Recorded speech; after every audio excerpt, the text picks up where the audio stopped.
Welcome to the Royal Road School of Carmelite Prayer, where we are studying an article by a prominent Teresian scholar, Father Tomas Alvarez, entitled, "What is Prayer?" And today, Father is talking to us about the God of prayer according to Saint Teresa of Avila.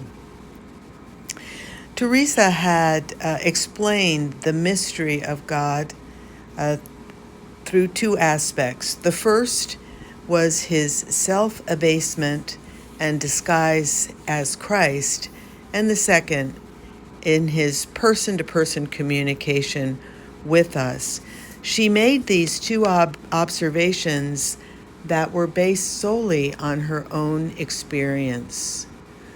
She tells us that the Christ is a very good friend because we behold him as a man and we see him with weakness and trials, and he is company for us.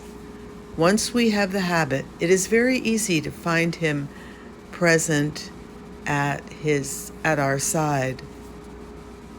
At the end of the book of her life, she says, "A much greater love for and confidence in this Lord began to develop in me when I saw him as one with whom I could converse so continually.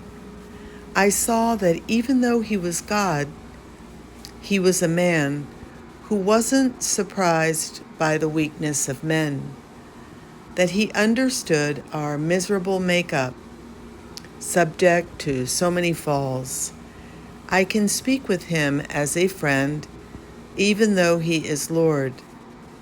How true that your kingdom is not armed with trifles, since it has no end." Teresa's spiritual experience took her face to face with the second aspect of the mystery of God that she had observed, God's personal communication with man.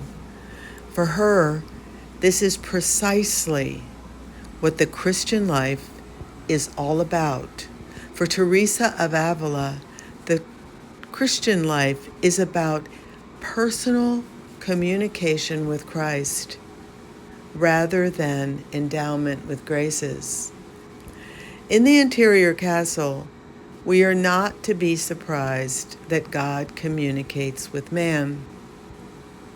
The more we are aware that he communicates with creatures, the more we will praise his grandeur. Union is the highest point of man's relationship with God. It leaves man completely overwhelmed, completely speechless. That you bestow such sovereign favors on souls that have offended you so much certainly brings my intellect to a halt. Amen. So we have just completed the part of the article that Father devotes to the Teresa's version of the God of prayer, and next we will turn our attention to how to relate to God. So thank you so much for following along. I hope this little study is blessing you. Amen.